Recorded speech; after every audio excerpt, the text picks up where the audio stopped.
Hi there. Welcome to the official, unofficial Flat Ride tier list, where I talk about all of the flat rides in the way that arguably doesn't matter. I would like to really quick give a huge shout out to Little Robin on Discord and Steam, and user EfficientPay326 on Reddit for some of his contributions. You can find where these users are credited on the spreadsheet, which I'll mention in a second. So, important caveats before we get into this. All rides are ranked based on their relative placement. So, if one ride makes more money than another, then it will be placed higher in its position relative to the other one. The aggregate of all of these things is what is giving all of the rides their general ranking. I'm using a lot of different types of statistics to come up with the rankings, but two things that I'm not using for those rankings are the size and guest efficiency. They are important factors when you're considering placing them in your parks, but they are not included in the final statistics. Do note, a cheap ride which pads the attraction number in your park might be all you need. So, although this is a tier list, it may not tell you exactly what ride to place in the park, where and when. There's a lot of situational things that take place here, and there's not really a scenario editor right now, so we don't have the ability to have unique and interesting management perspectives when it comes to this tier list. Maybe in the future that'll change, but for now, it's just limited to career. And on that thought, it's so easy to keep money, so this is mostly a thought experiment for now. Rides have had their sequences changed for the theoretical best possible scenario. So any rides that are mentioned here are not limited by the basic setup that they have when you place it down. I do have the modifications for all of these things in a spreadsheet, which I'll show in a second, I promise. The line sizes that are built upon some of these rides that I have placed down are generally acceptable length for the ride given its sequencing. So this is about however long that I think guests can maintain outside of the entrance before spilling out onto a regular guest path. You can use them as reference if you want to. I would encourage you to potentially make them a little bit longer, but ultimately if you're building a park for looks, you can definitely get away with longer lines than that. Alright, finally the source. Please check the description for the resource I used to make this tier list. I created it all myself, using testing and information from the previously mentioned players, including much of my own calculations. It is up to date, and any rides added in the future will get their own addendum videos in companion with this one. For more information on how flat rides work in a general sense, check out the Flat Rides and Prestige video on my channel. Please ask questions if you are not sure about something. I am always more than happy to answer them and clear the air if you need help. If you know me on other platforms, you can ask me there too. I don't mind.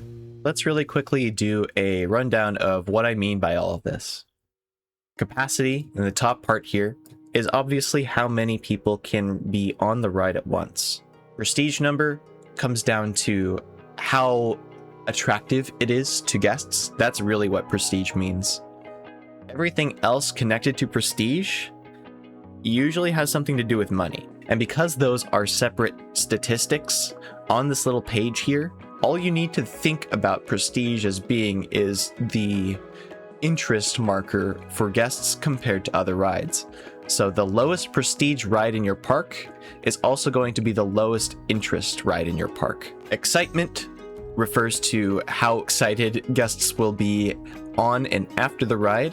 It's usually good to have your excitement rating over a 3, but anything above a 2 is usually okay. Fear marks who can go on the ride within a certain age group.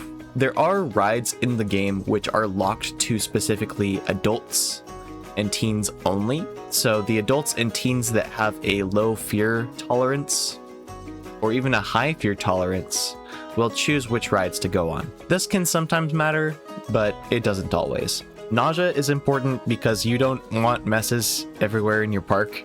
So the higher the number, the worse it is. When I'm calculating nausea and fear, the higher numbers tend to place the ride lower on the list. Although this isn't always the case because in aggregate, it'll kind of balance itself out. I did manage to get the ride duration. All of this was tested in update 8. And I don't think the interval timings have been changed. I think that was a bug that got reverted with the recent updates. It will tell you exactly how long the ride will go for, or right about, probably within a couple of seconds. It includes getting on and off the ride with the best possible situation where you're putting the entrance and the exit as close to the ride as possible. A little more on what I mean by that with the first ride that we're reviewing. You can think of this spatial efficiency marker as asking the question, how much money does a ride make for how big it is? So the best spatial efficiency ride will be the smallest one that makes the most money. It's finding that balance. And out of the, 50 or 51 rides currently in the game, there's a lot of room for where this can be placed. There's a little more nuance to this in the spreadsheet if you want to look it up. Everything is placed with numerical values, besides what you see in this white section of above, which will tell you exactly what the figures are. Slow rider per hour, that's what RPH stands for, basically means if it is number 1, it is the slowest at getting guests through the ride, which can be very helpful, actually, depending on what your park needs. So a park which has a lot of guests roaming about in it and looking for rides, but most of them are full, will not benefit from a ride which gets through guests very slowly. You will want something that churns through them much quicker. And of course, the moneymaker stands for how much money per second you'll make. The number 1 moneymaker ride is going to make you the most money, given that all of the seats on the ride are always taken. And then the overall placement, which factors in everything from nausea, fear, excitement, prestige, and also its money-making factor. And so with that all said, let's start with the very last ride and work our way up. I have talked about this ride in previous videos, and Upswing is pretty bad. Most notably, the reason for that is that there's only one type of ride sequence.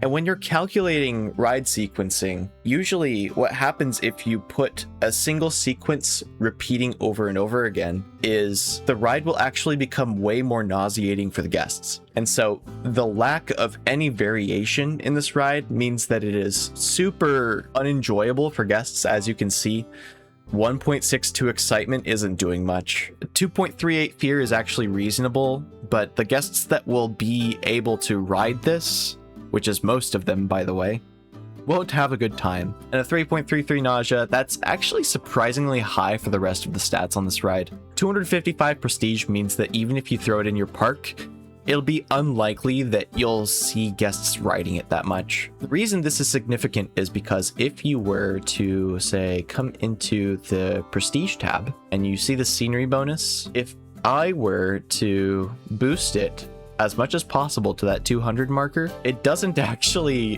get to where it needs to be. And so this 233 is actually a little bit boosted by some of the markers I have around. Please pay no mind to them. The base ride experience is 210 for here. A ride experience of 410 is not enough to get it to the prestige marker where it gets above that classic threshold, which is 500, by the way. And because of that, even in a very populated area, we'll see very little ridership if you have a high guest efficiency on other rides in the park that are nearby. Add to it that it is super large and ugly. It's really hard to find a place for this. Even if you remove the footprint, it's really hard to mask these arms in a way that makes sense. And if you're limited on space, that can be a real problem. It also goes through riders very quickly, which is a combination of several very bad things. This is a relatively unenjoyable ride that goes through guests very quickly, which doesn't make any sense. I don't think the seats are going to be filled all the way every time, but it means that every guest that gets in line will get off immediately and then generally reflect on their unenjoyable experience here. It's also the number 47th in money making, so it's really low on the list. Upswing is just a terrible ride. It is the worst in the game by a large margin. If, however, you were to place it, these are the best spots to put the entrance and exit right out the front, as all of the other sides that you could put the entrance and exit are actually not valid.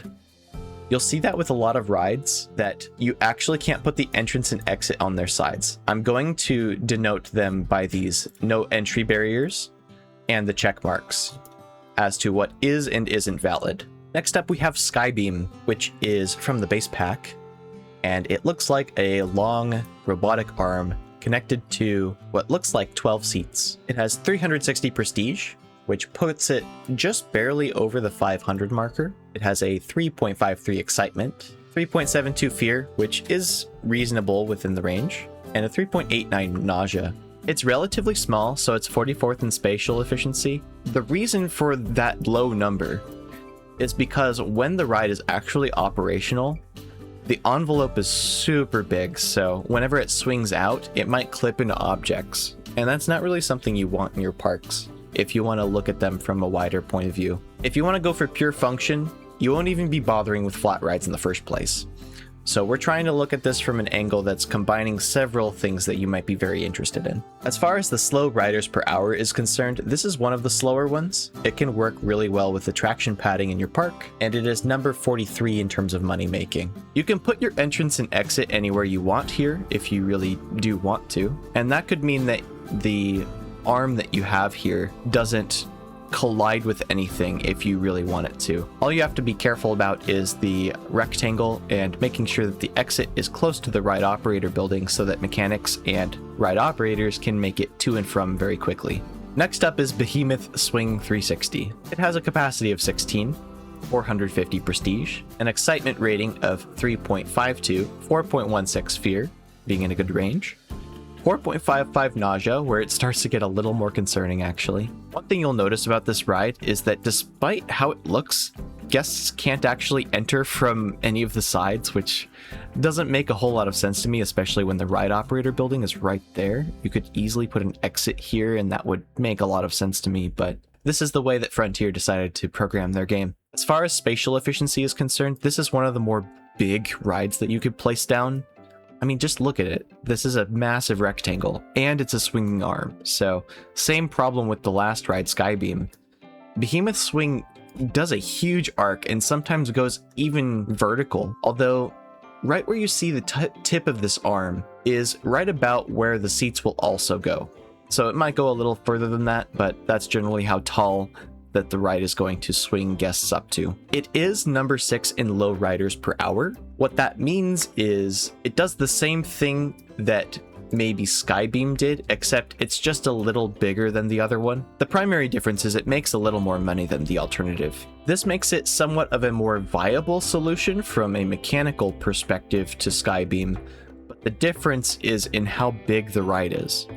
Depending on what your park looks like, that could be a good or a bad thing, but it's up to every player to determine that.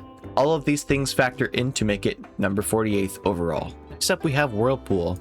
This is a returning ride from Planet Coaster 1, and this time it doesn't actually have the same type of theming that the previous one did. It has a capacity of 16, 351 prestige, 3.01 excitement, 2.46 fear, and a pretty high nausea rating at 3.74. Could obviously be worse, but one thing that's very notable about this ride is that if you ever try to add more main sequences or change this at all, it is always a downgrade. So no matter what you do, placing in Whirlpool and modifying its ride sequences will always net in a worse experience than if you just let it be. This is the only ride in the game that's like that, and it's mostly because of the same problem that we mentioned with Upswing earlier. There's only one type of ride sequence, and adding more of them just makes it more annoying. And because there are only 2 of these here, if you remove one, it's just not giving the guests enough to enjoy. It is number 40 in spatial efficiency. It's a pretty wide circular platform. It is number 9 in slow riders per hour. So again, similarly to Behemoth Swing and also Skybeam. It's number 45th in money making though, so it's really low on the list. Something you'll see among a lot of these lower tier rides is that they don't have much of a capacity to make a lot of money. That usually comes with the prestige marker, and that can be an indication of how much money a ride makes, but it isn't always. Because of the circular ride platform, it means you can put the entrance and exit wherever you want. So something I'd always suggest you do is to put the exit as close to the ride operator booth as possible for multiple reasons that were already mentioned. And because of the capacity of this ride and how long it goes on for, you don't need that much of a queue to start with. Although the ride is pretty big, the entrance queue doesn't have to stay that big either. So obviously, while this is not the worst ride you could add into your park, its lackluster placement and feeling on a lot of these statistics just puts it at 47th overall. It doesn't give you a lot of options. The one thing I think this ride has going for it is the small entrance queue, but a lack of any additional ride sequence variations and the fact that the main sequence kind of leads to a lackluster outcome means that this ride is just pretty bad. Next up, from one of the DLCs, we have the Hyperspin. It starts out with 320 prestige. It has an excitement rating of 1.87, 2.11 fear, and 2.6 nausea, which is not a very good ratio when you look at it like this. As far as spatial efficiency is concerned, it actually doesn't look that big. A lot of the ride profile is taken up by the ride itself. It's not these ugly platforms that everything is built on. As far as slow riders per hour is concerned, it's one of the slower ones. It's not the slowest by a decent margin, but it is important to keep in mind. It doesn't make a whole lot of money compared to other rides, so if you're only focused on making cash, this Hyperspin is not going to be doing much for you. This puts it at 46th overall, and now we'll talk about some of the entrances and exit placements. The ride operator booth on some of these other buildings that were added into the DLC, and there are a couple in the base game as well, are on raised platforms, so no matter where you put the exit, the ride operator, mechanics, and even guests will have to get off of a raised platform on the ride itself, meaning that it matters a little bit less where this ends up going, but always put it close by to where the exit is. And in this particular scenario, it's actually good to have the entrance close to both of these stair sets. And so splitting the difference between the two entrances and exits is a good idea here. Although if you were to want to place this in a different alignment, then you can place the entrance and exit wherever you want because it's a circular platform. Next up, we have a very old ride. This one is called Buoyancy. It has a capacity of only 8. It only reaches 280 prestige, which is below the marker for it to need to be classic. It hits 2.47 excitement, 2.33 fear, and 2.17 nausea, which is a respectable split considering some of the other rides we've seen so far. In terms of spatial efficiency for money made, it is not at all very spatially efficient. Look at the square. It's ridiculous. For how few guests actually fit into this ride where it looks from the ground level, it's just ugly. It's really hard to make work in some scenarios, and I find that it's the most unpopular ride that people put in their parks. You need to have a very specific reason to put it down. It is number 5th on the slow riders per hour, so if you want to do some attraction padding so that you can route some guests into more efficient rides, then this is a good way to have that be the case. It is the number 48th moneymaker, and there's a reason for that. Let's talk briefly about how guests are getting on and off the ride. Here at the front, we see a similar situation to what Tilt-A-Whirl had, where you walk up these sets of stairs, and this is the way to get into the ride operator booth, and it is only right here. So every time guests or staff needs to get in, they need to walk up and down this set of stairs before anything else can happen. That is excruciatingly long, and I've watched it enough to know that I really dislike this ride. It's not quite Upswing levels of bad, but it's really hard to like. Additionally, there's a very strange set of limitations when it comes to where you can place these. The cutoff for the entrance and exit ends up being this particular spot where it's not quite up to the spotlight on either side. Not that you'll want to put your entrance and exit anywhere that isn't directly in front of the ride anyway, but it just has a weird cutoff. All of that adds up to make this ride number 45th overall, although my personal opinion of it is much lower than that. Next, let's talk about the Teacups. It has a capacity of 72, which is way more than you would think looking at this ride. It has 350 prestige, 2.1 for excitement, 2.79 fear, and 2.33 nausea, which isn't the worst split we've seen, but it's not a very good one. It is number 41st on the spatial efficiency side of things. It's a pretty big circle, but it makes a little bit of money to make up for it. It's also number 35 in slow riders per hour, so it can funnel a lot of guests through it, more so than the general average. It is number 33rd in money making, which is what's offsetting the spatial efficiency a little bit. Notice that with rides that are this big, you need a little bit larger of a queue, generally speaking, so that when guests queue for the ride, you can have multiple batches of them ready so that they can fill up all of the cars for when it's finally time to dispatch. As always, put the exit close to the ride operator building, and pretty much all of your worries will be set.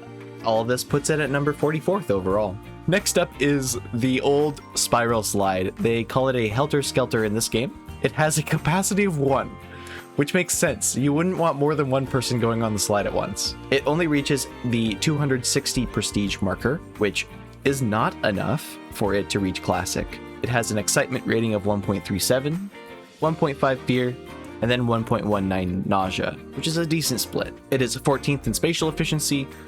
Obviously, it's very small, although you can't make the most money off of it. Because of how small it is, it kind of balances out in the end to be something that's kind of good for the space. As far as slow riders per hour is concerned, this is pretty slow. All you need is this one little square, and then you're pretty much good to go. Even if the queue spills out onto the main path a little bit, that's not going to be a huge issue. Because this probably fits about 6 to 7 guests in it, it's not really something you care about. The ride time is about 45 seconds per person. Ultimately, you might have those people standing in line for a while, even though it's really small.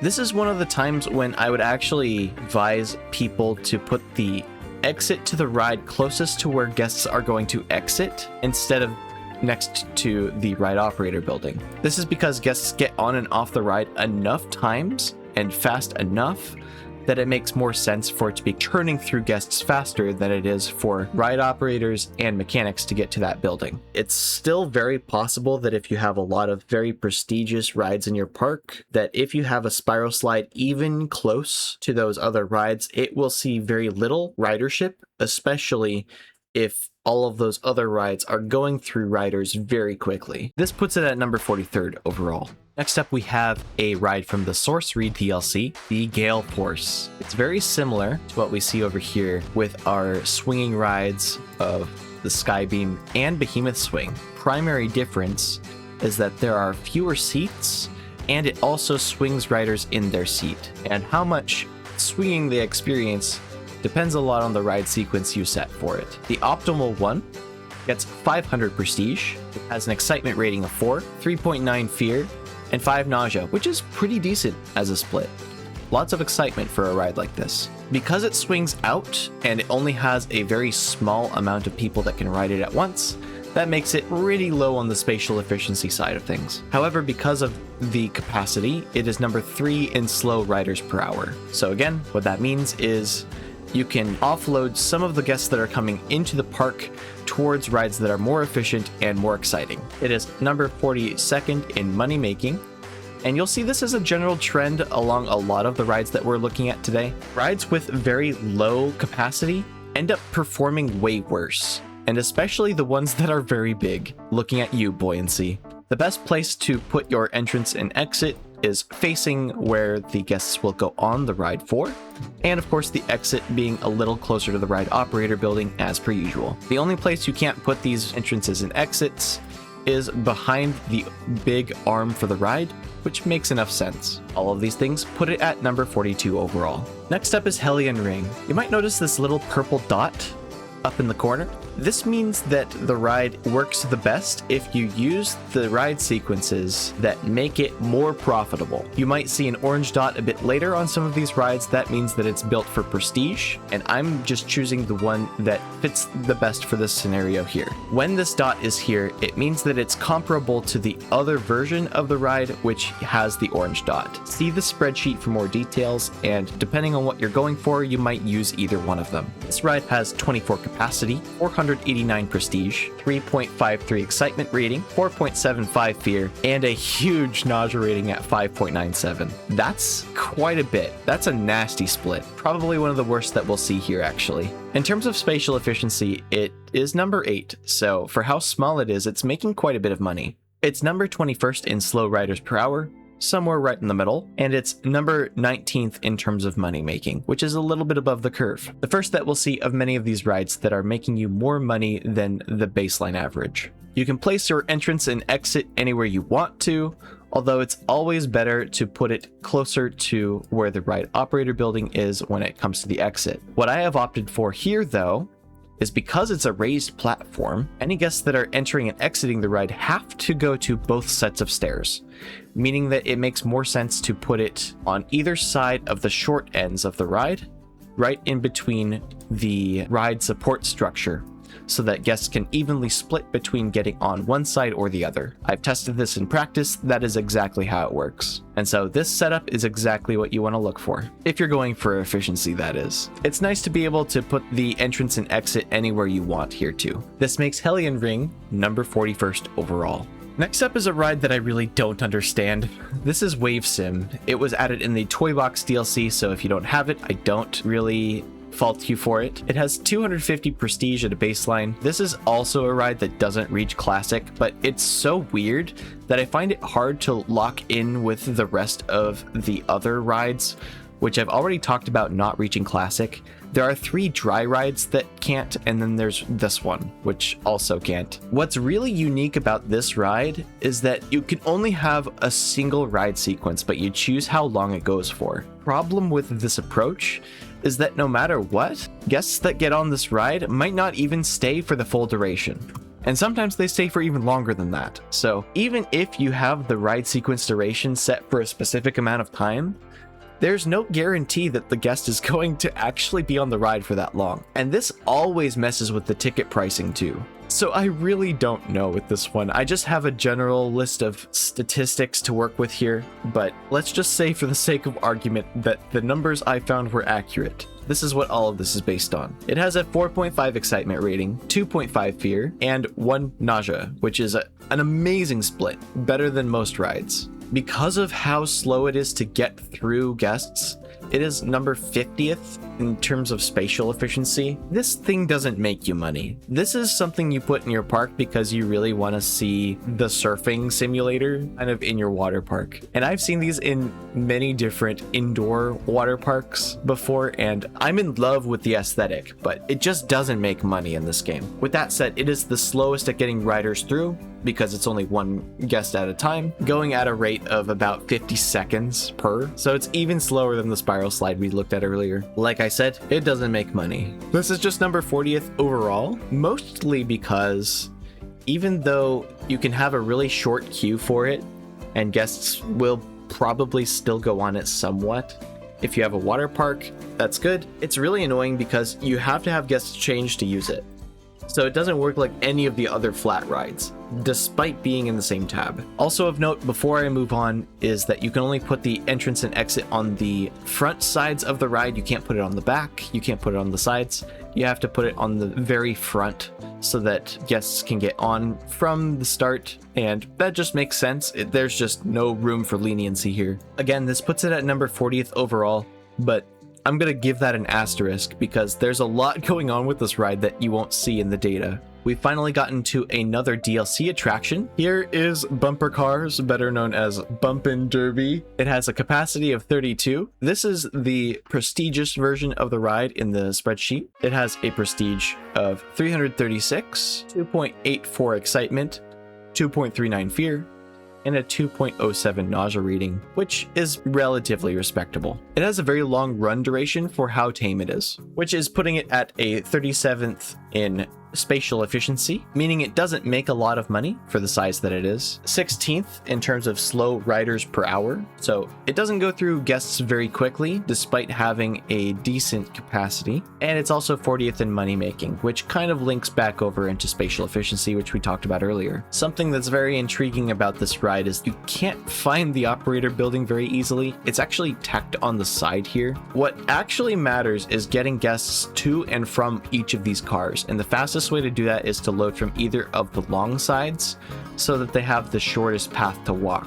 And also, even keeping this in mind, you can put the exit on the side, which takes the staff and mechanics the least amount of time to get to their ride operator building, which is actually more of a booth in this case. And so all of that compounded makes this ride at number 39th overall. Now to move on to the Boardslide. This one is very stupid because Frontier decided to make this really cool looking bridge without ever cutting out the ride envelope so that guests could walk underneath it. Why? I don't know, but that's just how they are sometimes. This has 24 capacity, a prestige rating of 410, a 3.65 excitement, 3.44 fear, and a 3.35 nausea. The run duration isn't actually that long, all things considered. But with that all said, it is still 46th in spatial efficiency. This is very ugly. It's got a very strange shape to it. You can put the entrance and exit on the front, and there's a little jut out where you can also put the entrance and exit, but you won't ever really want that on this long side because it's very far from where guests actually get in and out from. This is another elevated platform, so whenever the staff need to get in, they need to go up the stairs, so having the exit as close to that as possible is good, also for that dual purpose of getting guests on and off the ride as quickly as possible. It is also here the 15th in terms of slow riders per hour, so a little bit below the marker for getting guests through very quickly, and that's okay because it doesn't make a lot of money. You can use this ride somewhat to funnel your guests in a stylish way towards other rides which you would rather they ride. This puts it at 38th overall. One thing I will say is that there are some flat ride blueprints that you can find on the workshop. Just like this one, if you search up Boardslide, you can sometimes find entries from users which have this whole ride platform taken out so that you can put path under this too. I would highly suggest you do that because it drastically increases the capabilities of this being a more useful space than just basically a twirling disco. And you can also tighten up around the edges too, maybe integrate it with some walls and terrain a little bit more. The possibilities with this ride are actually significantly higher than you might think. It's just an awkward shape. Next up here we have the Airdrop. This has a capacity of 36. We are using the money-making version of this ride compared to the prestige version that is on the spreadsheet. There's probably a good reason for that, and you can find out yourself. 3.64 prestige, 364 prestige. It has an excitement rating of 5.21, 3.61 fear, and 3.51 nausea, which is a wonderful split. Worth noting as well is that Airdrop is from the Toy Box pack, and it definitely kind of looks like one too. I've seen some very unique and interesting looking skins for this ride. I would highly encourage you to look on the workshop to see what people have made for this. It's not very spatially efficient, so although it's a relatively small sized circle compared to some of the other ones that we've seen before, it doesn't actually make a lot of money. And you'll see that the moneymaker stat is similarly placed. These two are usually aligned in some way. Because of its relatively low runtime, its 36 capacity makes it the number 48th at slow riders per hour. So this thing can chug through riders, even though it'll have a small queue. So this ride benefits a lot from a lot of guests being on the path and frequently entering the ride, and you'll see it cycling through guests pretty often. That makes it a good candidate for whenever there are breakdowns that happen so that guests can get off the ride quicker and it can be maintained more often by mechanics and such. I have the entrance and exit placed just so that it splits right down the middle with one of these particular seats. We've got 3 seats on one side, 3 seats on the other. Same deal on the opposite side of the building, which is the lowest possible trek that the guests will make to get on and off the ride. I don't know if that is the best way to go about things, but because of how often it cycles through guests, I view it as more of a priority than putting the exit closest to the ride operator building. Additionally, a side effect of when you do stuff like that is if the exit is right behind the ride operator building, guests coming off the ride will actually clip through it. And that's not something I usually like to see. So this is a decent solution to that problem. All of these factors put it at 37th overall, and I think it's a decent candidate for any park that you have the DLC for. Next up is Skywatcher. We've talked about this one on my channel a couple times before and tried to rank it. It has a prestige of 310, capacity of 60, so lots of guests can fit inside this little observation tower, 0.63 excitement, 0.8 fear, and a 1.43 nausea rating. This type of excitement rating means that almost nobody will be enjoying it and coming off it happy. You want guests to be happy in your park so that they stay for longer and spend more money. Guests have basically unlimited pockets, so what this ride does not provide in the excitement rating means that you're missing out on that opportunity cost later. It's really, really important. I mean, just look at this ride duration. It's 416.47 seconds. That is a very long time to be on a ride for. And to translate, that ends up being like almost 7 minutes long. This isn't really unrealistic, I would say, but the problem with this from a pure numbers perspective is that there are better things that you want your guests to be doing. With that all said, it is number 42 in spatial efficiency. It's not efficient at all. This is more for the vibes. If your park is more of a see the sights and enjoy what you are looking around at, then this is kind of the scenario that you'd want to build this observation deck. It is number 17th in slow riders per hour, so it actually gets through guests significantly faster than a lot of others, which can be a problem for the aforementioned reasons that I got through earlier. And of course, we have that number 38th moneymaker stat. It's not making you a lot of money. It's put at number 36th overall in terms of just sheer numbers, but there's a lot of nuance that comes with this that means that you won't really want to be considering this for many of your parks. A lot of what's keeping this ranking together at 36 is the low fear and nausea ratio. So having low fear and nausea will generally place rides higher in the list than otherwise. If those were not factors, I'm sure that Skywatcher would probably be much lower than it currently is. One thing I should note, as always though, is where the entrance and exits are. The ride operator booth is right at ground level, so whenever there's a breakdown, it can be taken care of immediately, so any downtime it would normally have is taken care of right away. It is an elevated platform, so guests will spend quite a bit of time getting on and off the ride, and it does require a significantly larger queue than normal, and so for all of those reasons, I have a lower opinion of this than the number 36th rating that it is here in text. Next up, we have a Synchronize. This is a more and more popular ride that I'm seeing around the world these days. It has 4 swinging arms with 8 guests in each of those parts, meaning that it has a capacity of 32, 370 prestige, 2.95 excitement, 3 fear, and 2.03 nausea, which is a decent split for a family ride like this. It does last for a very long time, so this is almost 6 minutes of ride duration for something that looks relatively small and has a massive ride envelope. What do you need all of this space for? Despite all that, it is number 7th in spatial efficiency, so it's making a lot of money for how small the ride platform is. It's just that when it looks something like this, it has a lot of this boundary around it, which feels like empty space.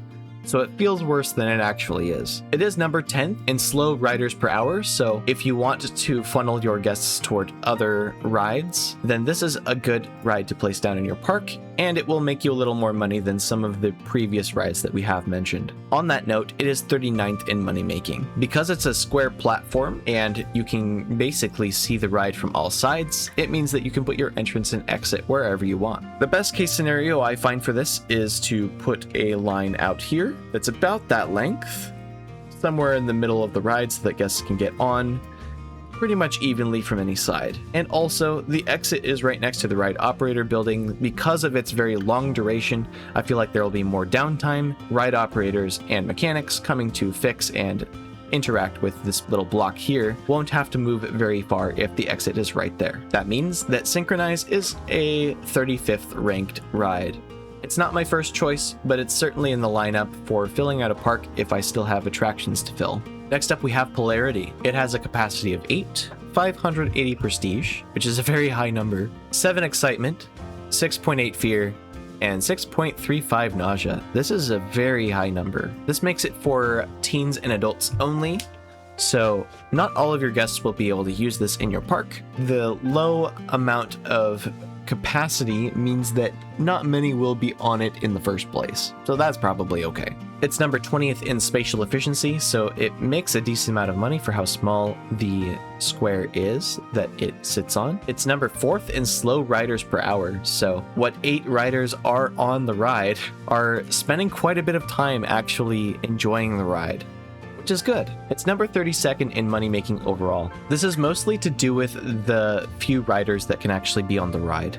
It's pretty intense if you try to go into a first-person perspective. As far as I understand it, rides like this in real life are not as popular. You can put your entrance and exit anywhere you want, but I would always prioritize getting guests on and off the ride as quickly as possible.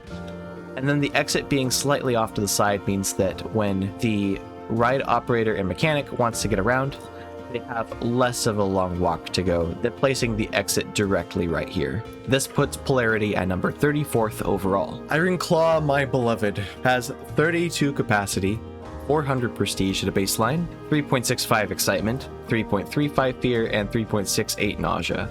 A pretty well balanced set of statistics there. It's number 21st in spatial efficiency, making a decent amount of money for how big this square is that it sits on. It's 18th in slow riders per hour, so a little slower than average, but pretty close to that middle curve. It is number 29th in money making, which is also a little bit below the curve, but you'll see it actually make money if you place it down first. Something that I forgot to mention about Teacups and now this ride is that these are rides that you start with even if you have to research to get new ones. So regardless, you'll always have these at the start.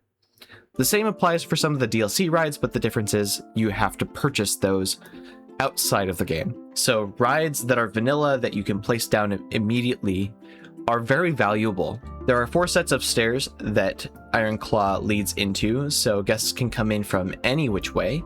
This actually means that no matter where the entrance is, it can actually be placed in 3 other optimal locations. So one of them is on the side, one is at the back relative to the ride operator building, and the other's the other side. So you have lots of options here if you want to keep it optimal while also being pretty functional. Something I would be pretty careful about though when you place it down is making sure you know where the arm is swinging. In this example, it's swinging this direction towards where the exit is coming from. As always, the exit should always be closest to the ride operator building, and when it's placed right in the center here, it means that guests have the lowest walk time that they need to get off the ride and so that operations can continue with a new batch of guests. This puts Iron Claw at number 33rd overall, but probably number 1 in my heart.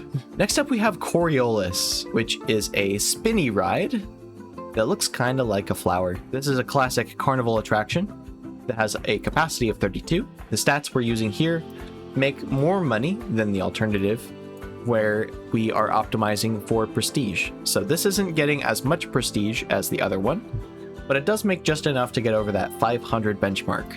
It has a 2.58 excitement, 2.52 fear, and a 1.61 nausea reading. These aren't very high stats overall, so ultimately you don't want to be wasting your guests' time, but if you want to pad in more attractions to your park so that the amount of guests that you have in your park goes up, this is a good candidate for it. It's number 24th in spatial efficiency, number 37th in slow riders per hour, so it actually goes through riders pretty quickly. And it's also number 34th in money making, which is significantly below the curve and something to definitely consider. Because of the circular platform, you can put the entrance and exit anywhere you want, and for similar reasons as other rides that I've talked about, I split the difference with the entrance and exit along where the ride cars are, right about where the entrance booth is so that guests are not clipping through it. Because of the generally low stats, it means that guests in your park will probably not enjoy this as much as other options, and so if you want to keep guest enjoyment high, you'll opt for something different.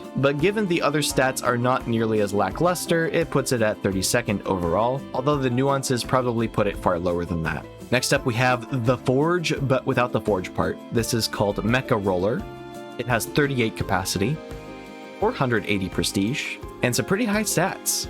6.17 excitement, 6.37 fear, and 6.3 nausea. This is for adults and teens only. It's one of the thrill rides you can put in your park, and the entrance and exit, very similarly to Hellion Ring, actually makes sense here to put at the start and end of all of these little catwalks that guests can get in and off the ride on. It's number 10th in spatial efficiency. It's very long instead of wide, so its area actually keeps pretty limited here. And although it does swing out a little bit, it actually doesn't go that far compared to something like Behemoth Swing. So you can get away with cramming this into a corridor, a small area, and it actually kind of works well. It is number 30th in slow riders per hour, so it goes through riders slightly faster than average, and it makes money at number 16th on the list. So it's a pretty decent attraction to slam in if you are comfortable with the amount of vomit that it might generate. This puts it at number 31st overall.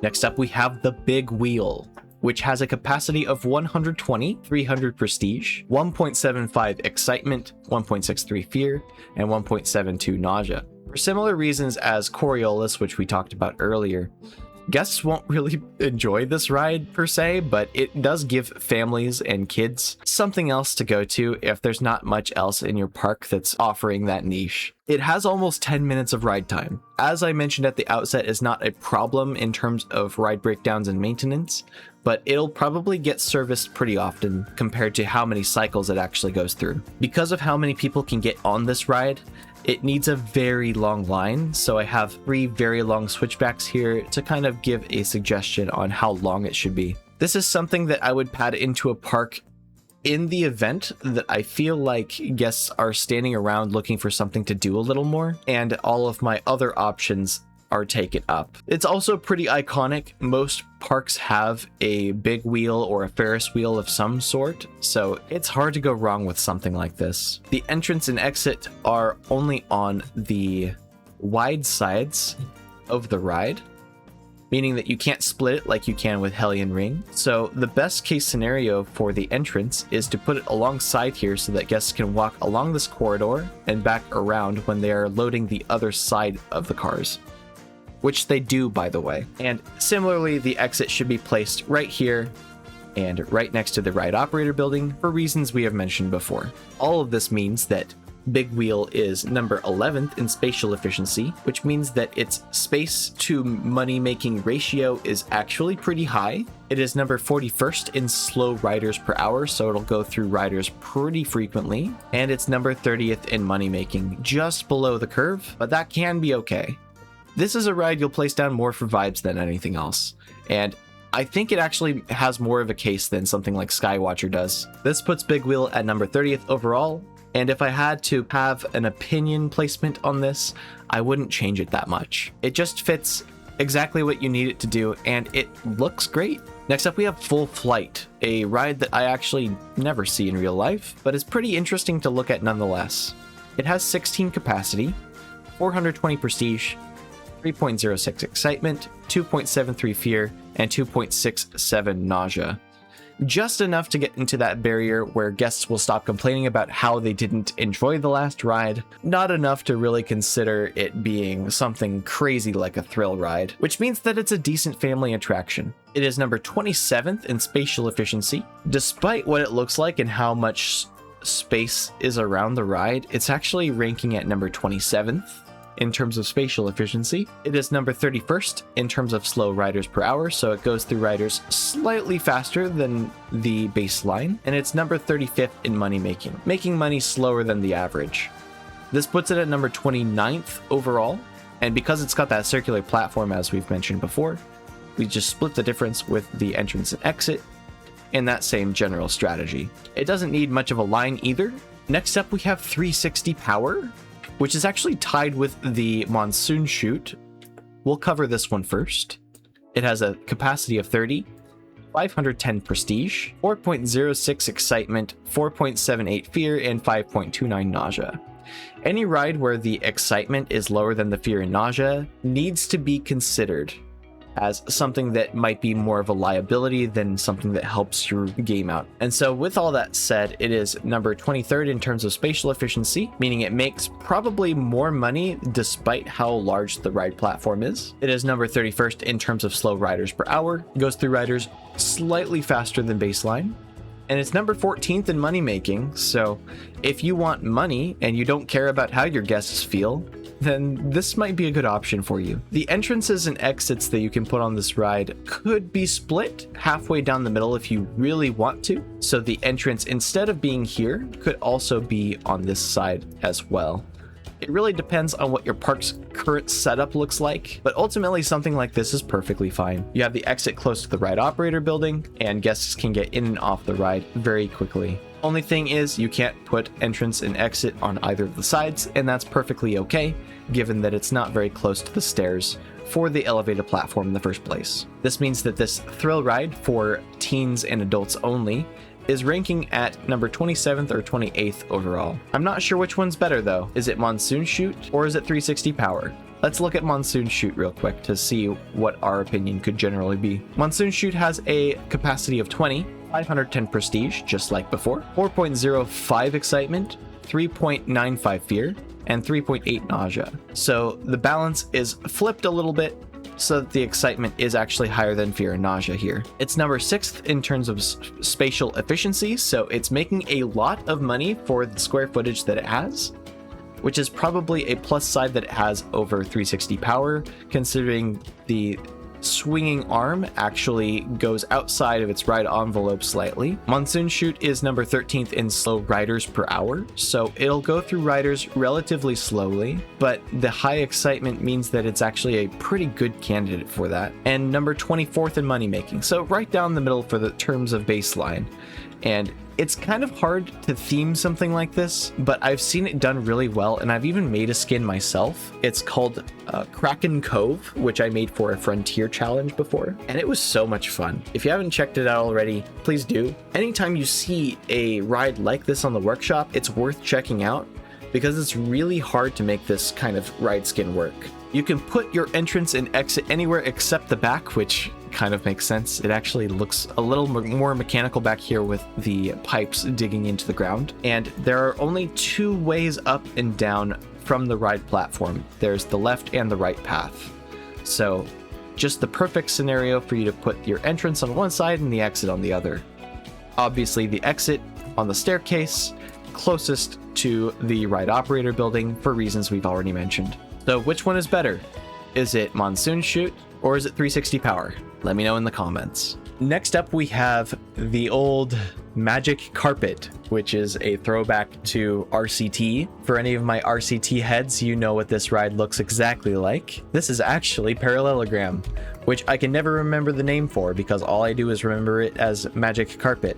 Kind of like Topspin. We'll get to that ride in a bit too. This ride has a capacity of 40, 360 prestige, 2.31 excitement, 2.11 fear, and 2.03 nausea, making it a pretty lackluster family ride, but its stats are a little bit higher than others, so it can be worth putting down in your park anyway. It's number 26th in spatial efficiency, right down the middle, number 33rd in terms of slow riders per hour, so it'll actually get through riders pretty quickly. It's also number 31st in terms of money making, so less quickly than average. Something you will want to note is that unless you want to split the entrance and exit on either side of the ride, it makes the most sense to have the exit here and the entrance here, so that, as per usual, the staff can get in and adjust whatever they need with the ride operator building, while guests getting on and off the ride from both sides of this platform can reach the exit or the entrance as quickly as possible. And because if you look at it from a side angle, the stairs are leading up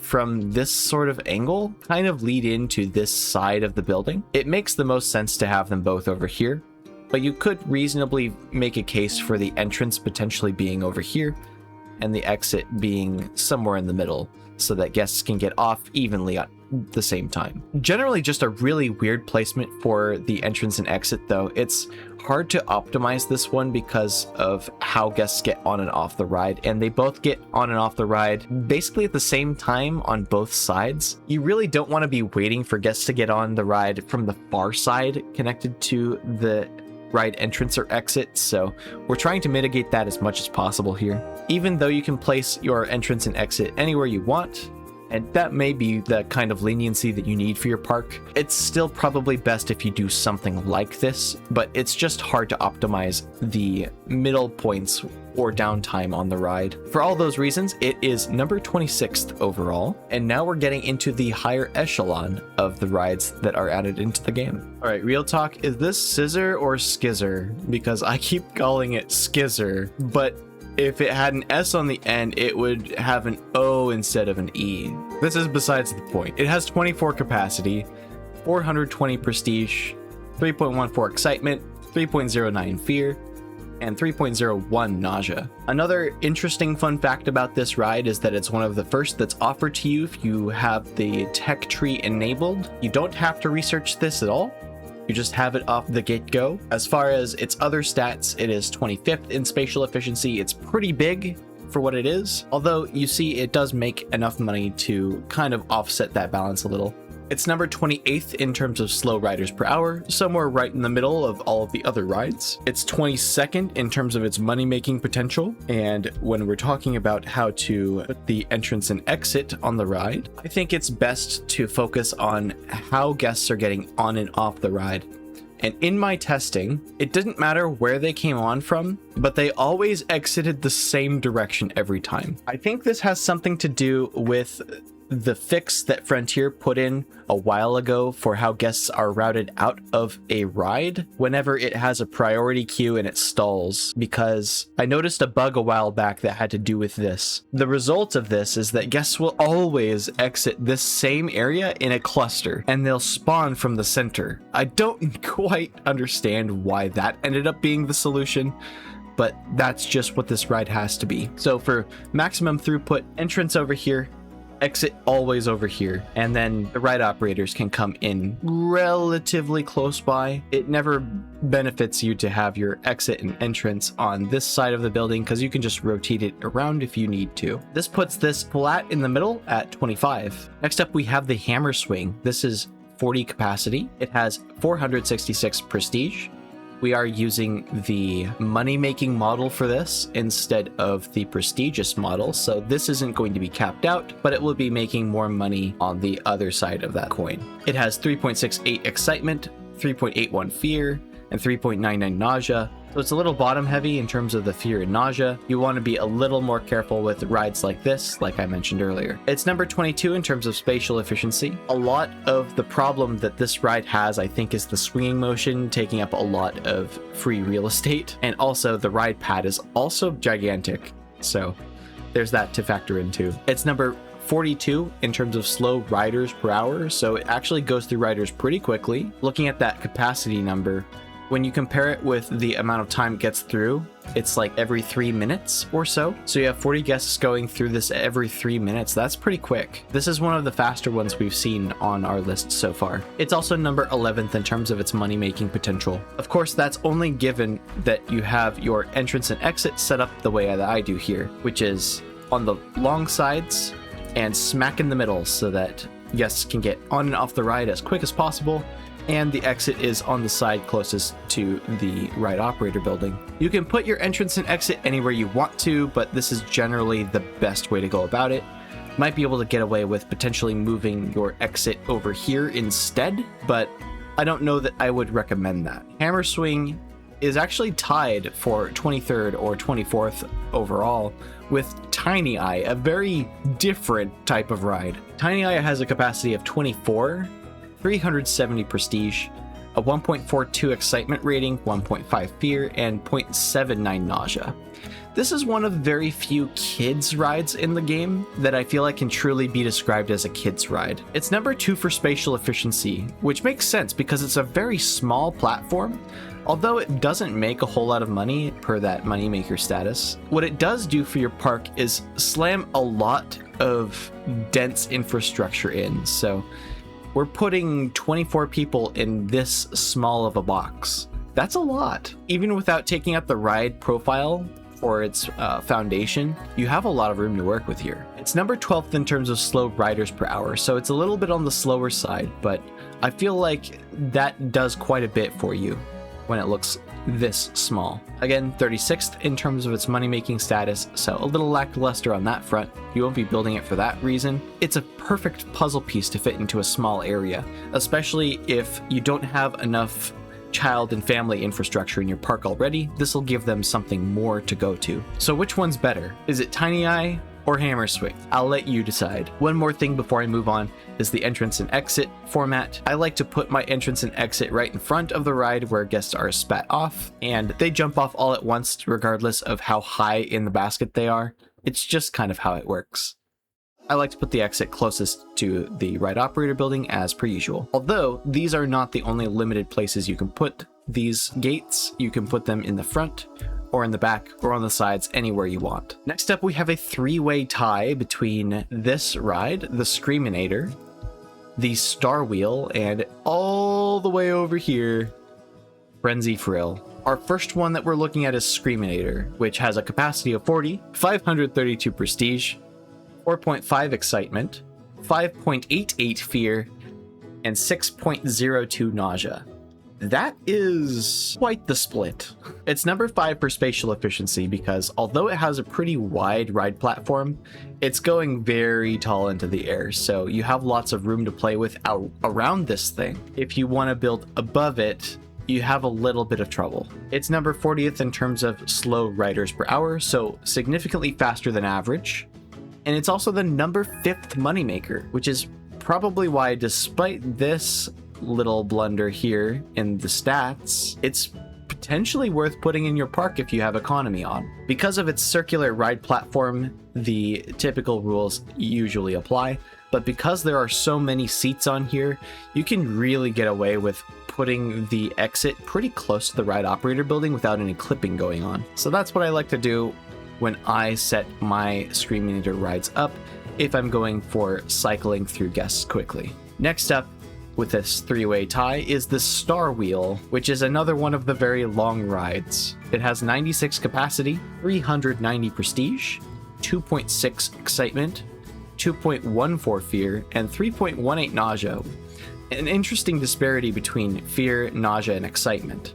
Usually you don't see it inverted like this, where nausea is actually significantly higher than the fear number. It ranks number 31st in spatial efficiency, and it's 45th in terms of slow riders per hour, which means that it gets through riders pretty quickly, which for a lackluster excitement rating might not be the best idea for your park if you want your guests to be generally happy. To each their own. The Star Wheel is a staple of many very big parks. It is worth noting though that regardless of where the guests are seated on the ride, they will have the same stats applied to them regardless. Take that into consideration. This ride is number 20th in money-making potential, which is a little bit above the pack, which ultimately puts it at a 20 to 22 overall, like was already mentioned. Similarly to the other wheel rides, I like to put my exit on the short side so that when guests are getting in from both sides, they're evenly split.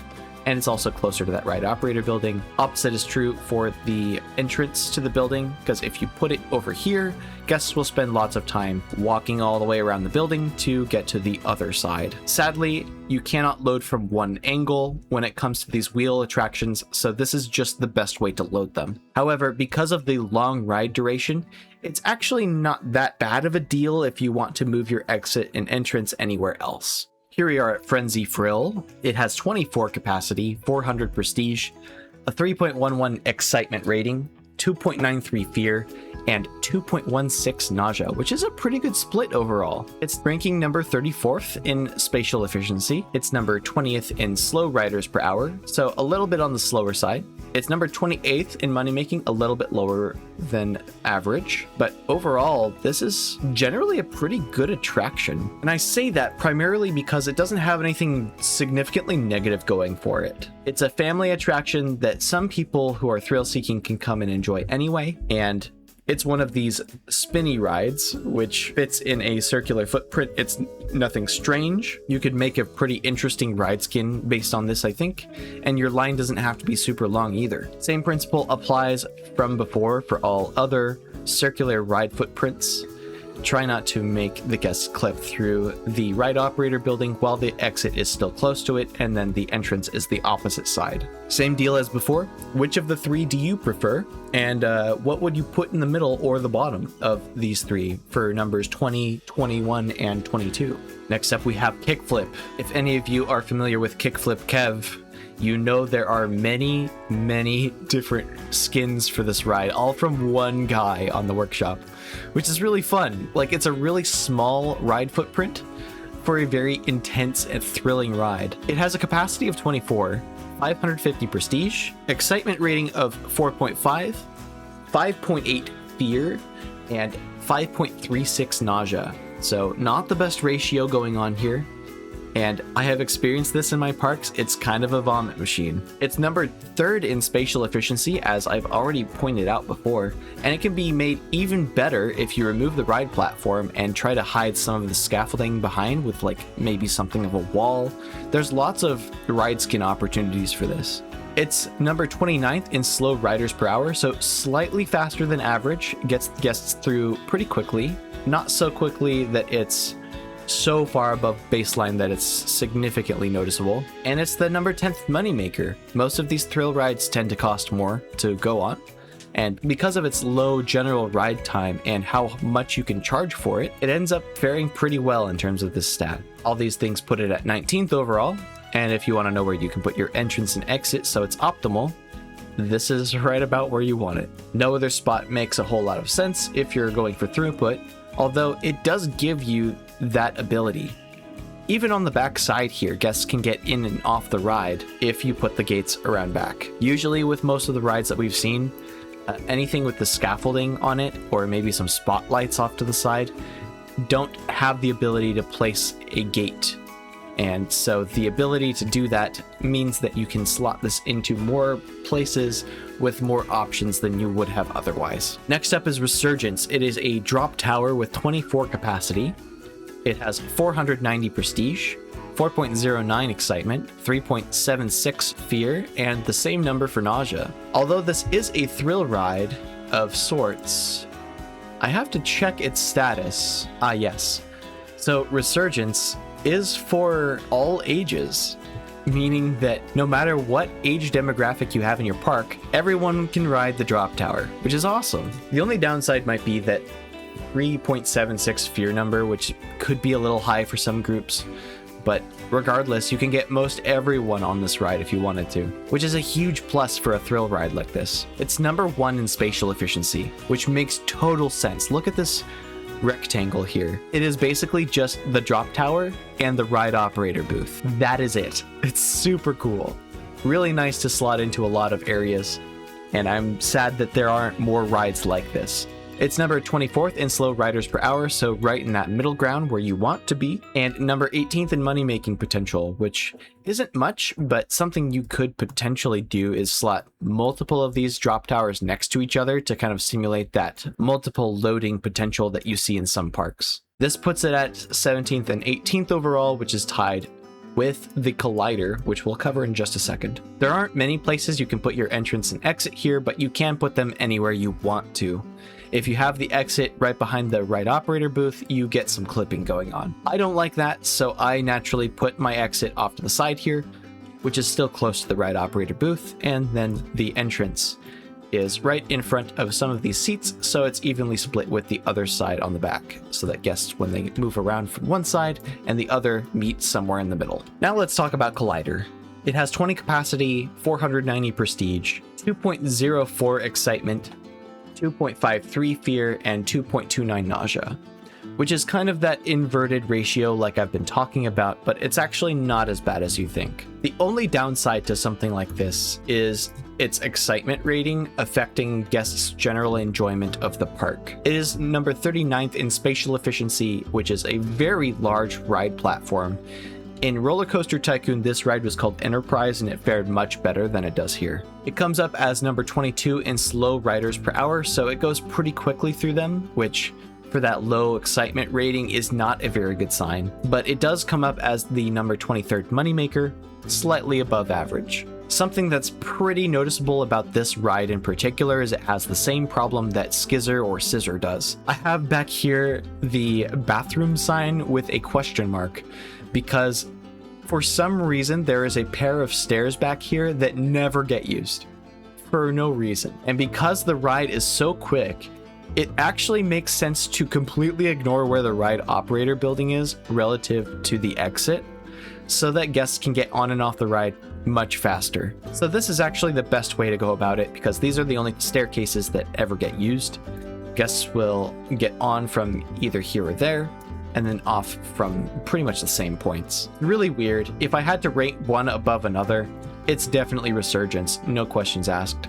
It has more potential to get a really cool ride skin, and in my opinion is just less of a headache to work around. Next up we have Wild Blue, which has 12 capacity, 590 prestige, 5.8 excitement, 5.45 fear, and then 4.41 nausea, which is a wonderful ratio. It's quite a bit of fear, but ultimately if any riders are coming through here and enjoying it, then you'll see it perform really well. It's number 32nd in spatial efficiency, meaning that for the money it makes, the space is not getting used as well as it could, but it's still closer to that average mark than most of the other rides we've talked about. It's number 7th in slow riders per hour, so this is going to be a good ride that you can use for stats padding if you want to. Number 7 is slow riders per hour, so if there's another ride you want to divert your guests towards, this is a good option to have in your park so that you can get more guests in your park towards that park rating, while also giving an alternative for thrill seekers. And it's number 26th in money making. It has a very strange ride footprint. The only place you can't put your entrance and exit is around back here where the arm is situated, which makes sense. You don't want your guests to come in and out from this direction.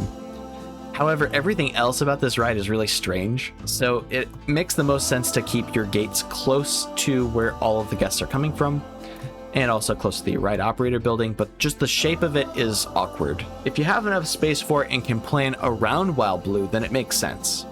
But otherwise, it's really got a strange setup going for it. Usually, if you're going to decorate a ride footprint like this, you're going to take out all of the path and then replace it with a bunch of scenery to make it really immersive.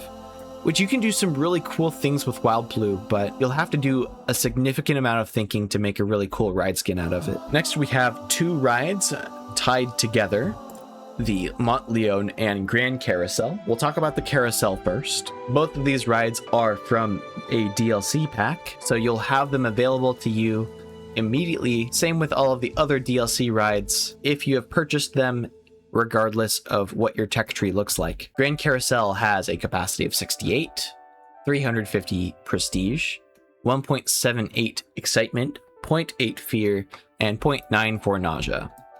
This is arguably a family or kiddie ride, although these are kind of a classic staple in most theme parks anyway, so it's really hard to say. It comes up 19th in spatial efficiency. It's 39th in terms of slow riders per hour, so it goes through more than its fair share of riders, which for that 1.78 excitement rating is really only good for family parks if you're only going that direction. This means that other rides need to kind of funnel into this one if you want to see it full all the time, but it's probably not going to be running operationally at the same level as some other stuff. And that might be for the better because of this excitement rating. You want your guests to be happy in your park. There are other family rides that have a higher excitement rating that you might want. It is the number 25th moneymaker, so it's right smack in the middle. It's a good option for classic parks.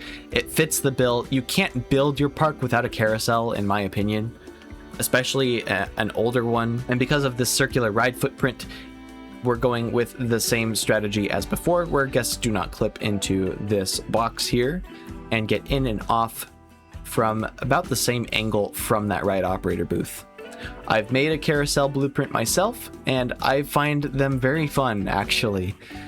Each of the times that you use what I call symmetry and what the game has a function for, all of these pieces that rock back and forth, you can attach blocks to and then mirror them all the way around. So there are like 4 or 5 different areas where you can use this technique of mirroring on one of these horses to all of them, and one of these baskets to all of them, and then you get the point. It's really cool. I love decorating carousels. It's one of my favorite things. And then Monte Leone. I have heard people call this the Caterpillar ride, which has 40 capacity. It's 380 prestige, 2.22 excitement, 1.82 fear, and 1.37 nausea. So slightly higher stats than the Carousel by comparison. Although I generally find the Monte Leone to perform better than the Carousel when it comes to its excitement, because the fear and nausea, when they're this low, it's usually a non-factor. It's 17th in spatial efficiency, 38th in slow riders per hour, and 27th in money-making potential, so very close to what the Grand Carousel does. The primary difference between both rides is how they look, how they load too. You don't really have many options for the Monte Leone, so only off to the side here. Guests and staff will take forever to get around if you put your entrance and exit around the back of the building. You always want them facing the stairs no matter what. I think if I had to pick, it has to be the Carousel on vibes. The Carousel should be in the base game without DLC. That's just how it is. It's really strange of a decision for Frontier to make that the classic rides need to be purchased. I never really liked that aspect of it, but this is the game we're given, and I would personally purchase this for probably triple the price that it currently is. Don't take that and run with it, Frontier. Thank you. But that's just because the Carousel is perfect. It doesn't need an introduction. It just is what it is in all of your parks. Bonus points if you use the RCT music in speakers around this carousel. I have done it before. It's so much fun. Next up, we have the Sun Flare. This is tied with the next 2 rides, one of which is the Cube. The other is the Charoplane or Chair Swing. First, we'll talk about Sun Flare. It has a capacity of 36, 520 prestige, 3.18 excitement, 4.52 fear, and then 3.12 nausea. Another one of those weird inversions of statistics with the fear in specific. And it makes sense because this is like one of the tallest rides in the game, and you are basically in a chair swinging around the whole thing. One of the big complications with calculating this ride, and the reason why a video like this and my spreadsheet took so long to get all of the figures for, is because it takes guests a while to get on and off the ride. So I can't just use the number that I see in the testing screen, which will show up right here, where it says ride duration, because that's not the full story. The exit to the ride is not wherever the guest gets off from their chair. It's wherever the exit actually is. So I have to manually time all of these things myself, and Sun Flare is one of the longest to get on and off. With that said, without load timings, it is the fastest ride in the game and gets you like the most money, but it is gigantic at a bit of a downside here. That's where the spatial efficiency comes in, and the money-making potential kind of offsets that. It is number 46th in terms of slow riders per hour, so it goes through riders very quickly, which is very good for its money-making potential. Because it's a circular platform, we're keeping in mind the general things we've already been talking about, where we have the exit on one side and the entrance on the other, closest to the seats on the ride. It's not rocket science. As long as the exit is here or where the entrance is, you can put the entrance anywhere else and it's perfectly fine. It's quite versatile to use, so long as you're able to fit this giant footprint in your park in the first place. Tied for 11th as well is the Cube. This is returning from Planet Coaster. It's one of my favorite rides to slam in my parks because I find it very fun, and it also played dubstep by default. So naturally I'm going to like that. But it has a capacity of 24, 610 prestige, which is very high, 5.84 excitement, 6.45 fear, and a 5.95 nausea rating. All pretty tight here, but that's a pretty high fear rating, so not many even in the teen and adult demographics are going to ride this anyway. It's number 12th in spatial efficiency, So pretty small for the area, but makes a decent amount of money to keep up with that.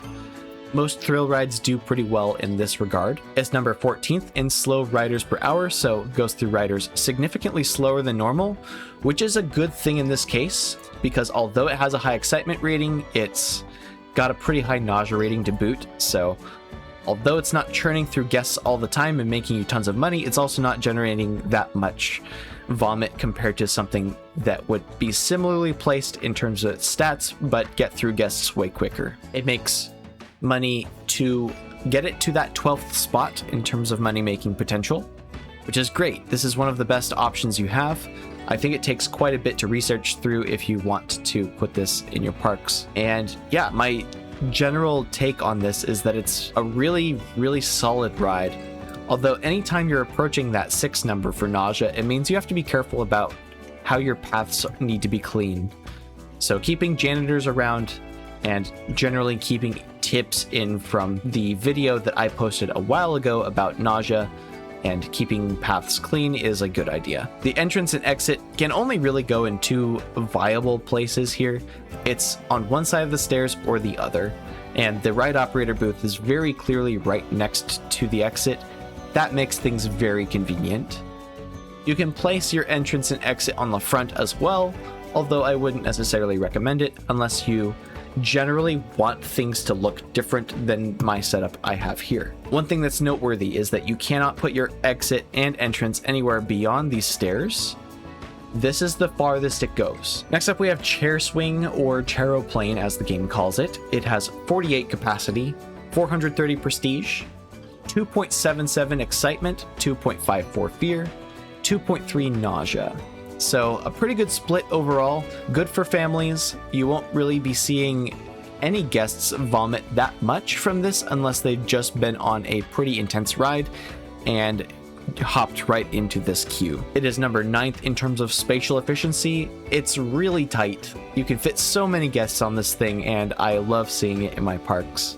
It's up there, in my opinion, with the Grand Carousel off to the side. It is, however, number 44th in terms of riders per hour, which kind of ties into its spatial efficiency as well. So because of how many seats are in such a small space, it's able to go through so many guests at once. Depending on what your park looks like, that could be a good or a bad thing. But because this is also the number 13th moneymaker, you'll never fare badly when you have a Charoplane in your park. I genuinely have a very high opinion of this ride, especially since it has that circular platform like I mentioned before. It makes it so versatile.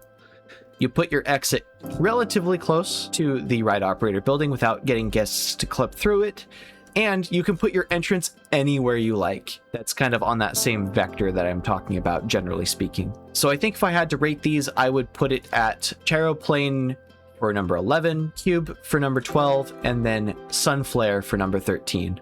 I just don't like how Sunflare is so big, and there's a significant drawback in the nausea when you place the cube down. We are finally at the top 10.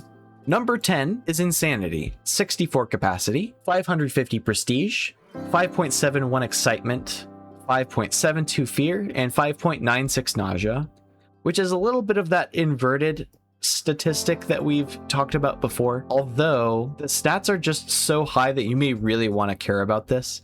Same deal with the cube, but for this it also sort of applies. However, unlike the cube, it actually has a very fast rate of getting through guests.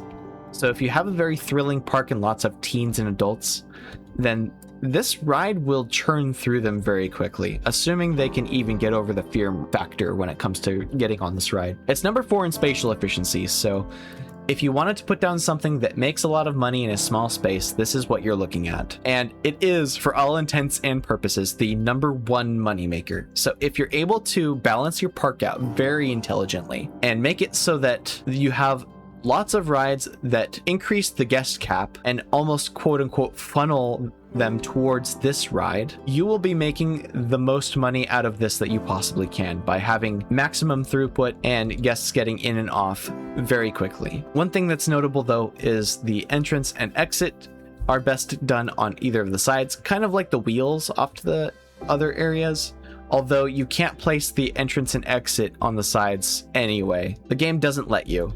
So entrance and exit can only come from one side. It would also be acceptable to split the entrance exit right on one side here where the operator booth is. That's perfectly acceptable, but I like this way of doing things personally. Next up, we have Strike, which is a very interesting looking ride. It has 20 capacity, 570 prestige, 4.48 excitement, 3.94 fear, and 3.08 nausea. Pretty good stat lineup here. It's number 36 in spatial efficiency though, so it's not making that much money for how much area it takes up, which is okay sometimes. It's number 19th in slow riders per hour, so a little slower than average, but it still gets through a decent amount of your guests. It's also number 21st in terms of its money-making potential, so a little better than average. But because everything's kind of in that middle baseline and has a really high prestige rating, this puts it at number 9 overall. Additionally, the circular platform rides are very easy to slam into your parks and not think about where you're putting the entrance and exit. As long as it's generally close to the ride operator booth, and this one's pretty quick too, so you want to work on getting guest efficiency down before getting the exit gate close. And for that to matter, you need to put it right where one of these arms is so that it's split between the guests from over here and guests from over here. Guests that are leaving a ride matter more than guests that are entering because they walk towards the exit, but they run from the entrance. That's sort of important, but not really. Next up is Forge. This is a thrill ride which has 48 capacity, 560 prestige, a 6.53 excitement, 6.72 fear, and a 5.86 nausea rating. One thing that you may want to know about this ride is the ride sequencing, if you change it up a little bit, has a tendency to glitch the way the ride looks.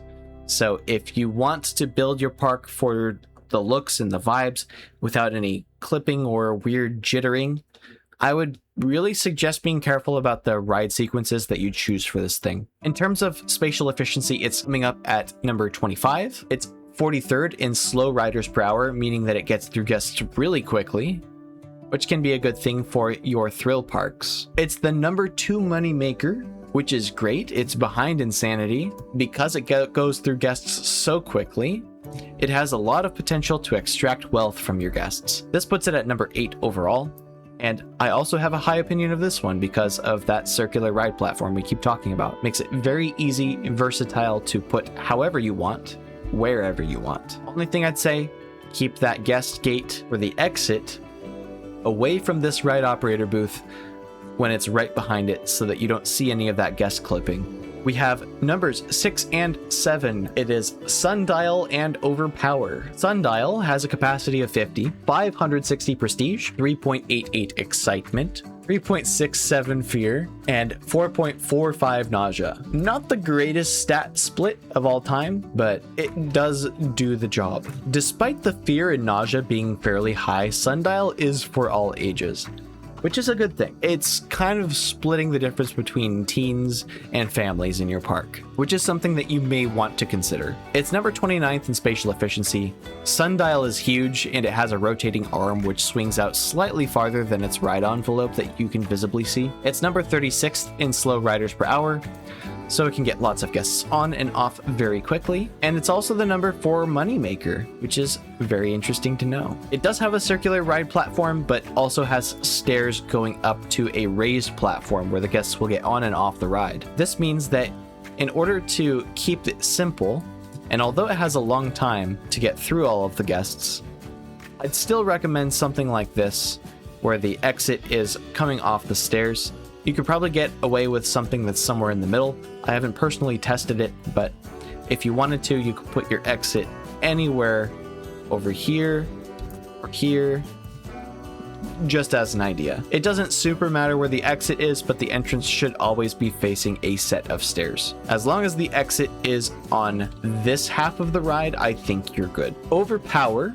has a capacity of 40, 520 prestige, 3.65 excitement, 3.62 fear, and 3.39 nausea. These stats might look really low when you think of this as a thrill ride, and there's a good reason for that. We're basically taking the best of these ride sequences. I think we have low swing and some flips on it, and I think Little Robin has actually competently come up with this ride sequence. I wouldn't have thought of this otherwise, but he put this together so that even though they are less prestigious ride sequences, they end up with a higher prestige number and make more money overall. Really happy to have that. This is 15th in spatial efficiency. It's still pretty big, but if you've seen my Roman Overpower build, you can get this pretty small and make it look really cool at the same time. It's number 34th in slow riders per hour, going slightly faster than average. It's the number 9th moneymaker overall, so you'll get quite a bit of money out of placing this down and setting up the ride sequences. And this is the setup. You have the guests come in from the left, they come out from the right, down a set of stairs, and then the ride operator booth is not far away. One thing to note, if ever you wanted to get away with putting your entrance and exit anywhere else, you can't. So it's only from the front, and it may as well be closest to the stairs if it's going to be that. Which one do you prefer? I think for me personally, it's Overpower 6 and then Sundial 7. Next up, we have 540, which is part of one of the DLC collections. It has a capacity of 16, 520 prestige, 3.19 excitement, 3.01 fear, 2.2 nausea. So all pretty low stats, all things said and done. Even though these are very low stats though, they are not for families, as you may be able to tell by how tall these vests and restraints are. So you can't have families and children riding this ride, despite the lackluster statistics. It's number 13th in spatial efficiency, number 32nd in low riders per hour, so slightly above average, and the number 17th moneymaker, putting it at number 5 overall. Ultimately, what makes this ride so unique is how quickly it gets guests on and off the ride. And you can see I have the ride exit very close to this, partially because there's not much space around the ride. So when guests come from the ride, they never clip into this thing. And if you don't feel like you really care about the efficiency of the ride and you just want it to look cool, you can put these wherever you want, as long as they're not behind the ride operator booth. I love 540 personally. It's super easy to slam into my parks if I'm just starting out. I feel like it gets guests on and off quickly enough with a high enough excitement that they enjoy it enough to enjoy the rest of the park and stay for longer. Next up is probably a little surprising to a lot of you. It is Radius, which has a capacity of 160. It's the highest in the game. 470 prestige,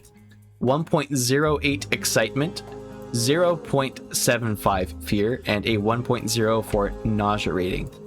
Kind of a non-starter on those. So a lot of people will walk by this thing saying that it isn't intense enough for them. So you have to fill that niche of this particular ride with 160 people per cycle. That's kind of tough to do if you have other rides in your park vying for that same general niche of a very low excitement, low intensity family ride. So that's something to keep in mind for sure. It is a wheel type, so we have the entrance and exit on the shorter sides, so they are very far apart, but that's just the way that you load and offload this type of ride.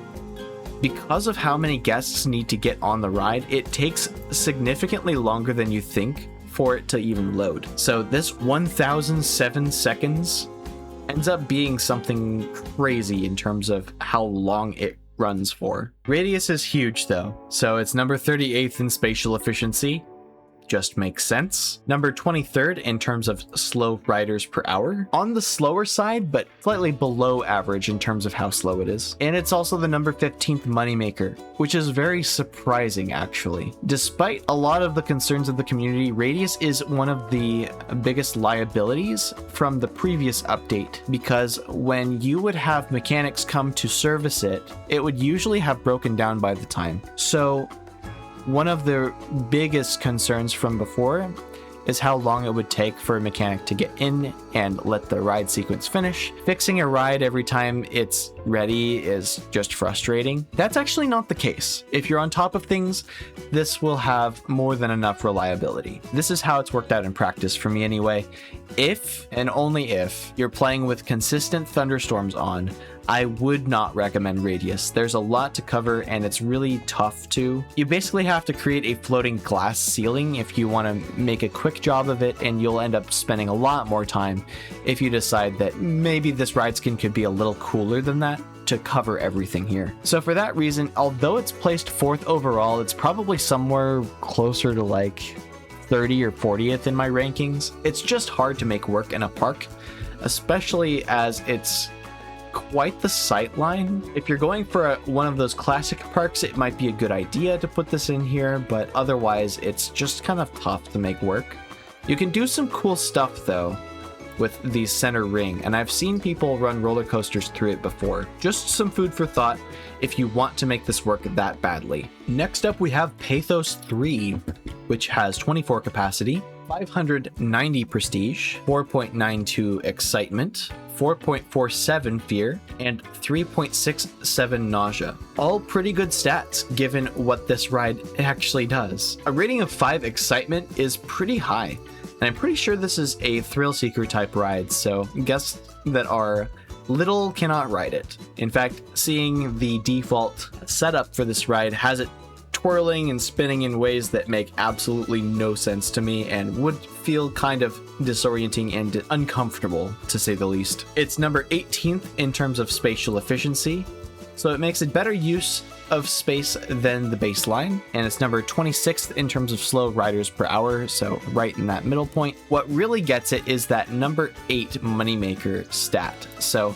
it makes guests happy and it makes you money, which it's hard to say that you can find something that's better than that. To boot, that nausea rating is not above a 4, so although some guests will be vomiting when they come off, it won't be all of them. I think that's generally a win when it comes to the thrill rides. It's hard to find that balance. All this puts it at a number 3 overall. And now we're going to talk about its cousin that you have to pay for, Highroll. This is from Toy Box. It has 30 capacity, 600 prestige, and we are working with the prestigious version of our testing for this ride. It has a 5.6 in excitement, 3.68 in fear, and 3.7 in nausea. Its spatial efficiency puts it at a 16. It's smack in the middle, going to get guests through the ride at number 25, which is honestly pretty solid. That's the exact barrier that you want when you're getting guests through your park. Unless you're intelligently inflating the guest count so that some guests go through rides which are more interesting that you want them to experience more often. If you want to turn your brain off and not think about all that, Highroll's got you covered. It's right in that middle section where it's not too fast or not too slow. It's also the number 6th moneymaker, which is awesome for how these stats look. As far as getting on and off the ride, it always makes sense to come from the sides which are shortest to the ride platform, and it doesn't really matter if it's close or far from the ride operator building since it's not very far at all. Only 3 minutes of operational time means that it goes through guests pretty quickly, especially with that 30 capacity number. That's our number 2. And number 1 from Toy Box for sure. But now we have our best ride in the game, which is the Flying Theater. It has a capacity of 87, 570 prestige, 3.46 excitement, 2.26 fear, and 1.2 nausea. That's a great split. The only downside is the sphere number might be a little too low for some guests which are more thrill seeking. That's fine. This appeals to most guests in the game. It goes through them quickly. As you'll find out, it makes a lot of money too. It's number 33rd in spatial efficiency. This thing is an abomination. It's like the only downside to it. So if you want to make good use of a flying theater in your park, you have to do custom media, which is not even possible on console. And also, its shape is ridiculous. Like, why is there this half sphere all the way inside? It's like built for an indoor building, but you have to make a pretty tall tall indoor building to start with. On top of that, if you want to experience it from a guest view, you have to decorate all of these interior pieces after the interior is already done. So that just kind of stinks. With that said, this is like the perfect candidate for making Soarin' over California an actual thing, or there are other flying theaters that are around the world that you could work on too. Lots of potential for real-life recreations, but it is so hard to make work, and you have to know your stuff when you go into it. So the skill level for making it work from a creative perspective is pretty annoying. If you only want to pop it down for functionality, then it will not disappoint you. Again, the downside of this being the case for this whole ride is you have lots of seating that is kind of split down the middle. It makes the most sense to have the entrance and exit kind of somewhere in the middle out the back, which is the only place you can put the gates. You could potentially get away with putting the exit gate closer to the ride operator building in the corner, but that's neither here nor there. I'll leave that up to you. Because of the capacity of this ride, you need quite a bit of a queue to make it work. And yeah, Flying Theater is the best flat ride in the game, according to my statistics. If you take an aggregate of everything without really asking for what is the best at doing X or Y, it's just the best at all of these things in aggregate. And that's it for this park. I do want to really quickly go over a few things before I wrap up this video. Alrighty, so after having spent so much time and effort doing things that no one asked for, what did I actually learn from this whole thought experiment? Here are the couple things that maybe you can take away with you too. Although ride timings can be long, they'll never have breakdown trouble. I mentioned this a couple of times as I was reviewing everything, but Frontier has done a very good job of fixing bugs in certain places where now, barring that you don't have lightning hitting your various rides, you won't have breakdowns that often, especially if you're keeping on top of having your mechanics around. And sometimes you can even zone them if you really want that headache. I don't really want that headache unless my park is massive, but to each their own in this regard. Unexciting rides can see little to no ridership if placed in a remote spot. This is something I talked about a little earlier in the tier list or in the ranking. Some of the rides which have low prestige numbers and some that can't even reach classic if they're not close to other rides and in a more public place and you're not using dynamic pricing, then you might have a little trouble getting them to even ride those rides in the first place. But that's not necessarily a bad thing because Update 8, I think, gave the functionality that rides break down less often if they're not being used. So take that for what you will. Guest efficiency matters far more than any other statistic in my opinion, and I think this still holds true. I'll probably be making a video outlining exactly what I mean because I keep using nebulous terms. I just need to solidify what I mean by everything. It's basically the balance of rides in your park. Some rides go through guests faster than others, so you have to be perceptive to the balance that you have, and also how long it takes guests to get to and from one attraction and another attraction. This can sort of be mitigated with roller coasters too, and other tracked rides that have less trains.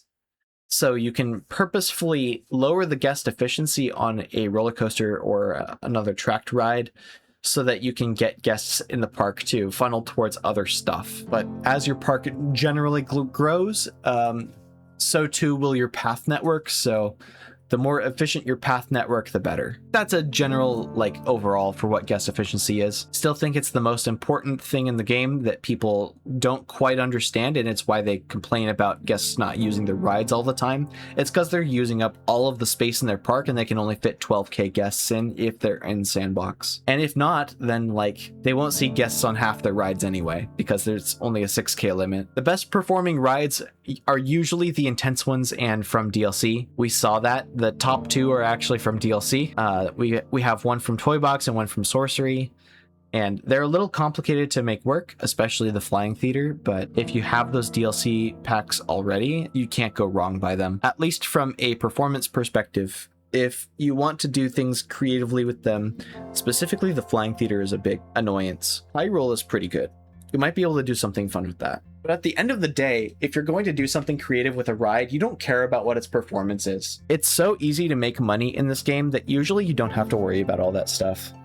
Maybe it would be fun as a bit of a thought experiment to try to beat the game with all of the worst rides and only the worst rides. I might have to wait for the scenario editor so that I can put you through that pain too if you so choose to go through it. That's neither here nor there. I'm just spitballing here. How long did this take? Well, combined, it's probably around 300 plus hours. If you added up all of the hours that Little Robin, as well as Ahall did, better known as Efficient Pay on Reddit. I appreciate both of their efforts a lot. I can only imagine how much time they spent on this, and I spent tons. For me, myself personally, I formatted the sheet, I added all the numbers for update 7, update 8 came, and then I had to retest everything. That was excruciating. So hopefully they don't overhaul the systems again, but you know, it is what it is. So what do I think about this system? 5-star.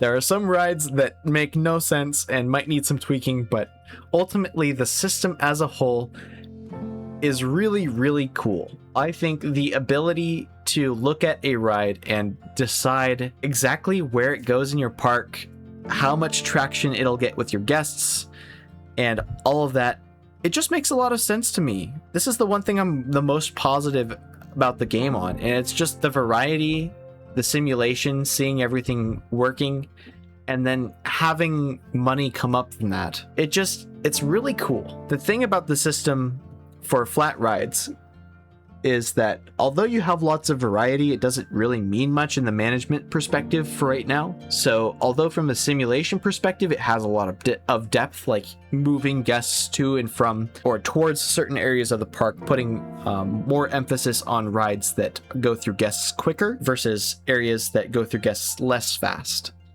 That could encourage a lot of guest traffic in certain areas versus others. And that's something you really have to consider that I feel like not enough people are thinking about. From the management perspective, there's not really an end goal right now, so it's pretty lackluster. As far as that is concerned, that's only a matter of time, because I'm more than positive that we'll eventually get custom scenarios, and I cannot wait for the day when that comes. If you're familiar with my takes and where I'm at on the internet, you've probably heard that too many times to count by now, so I'll just be that scenario guy.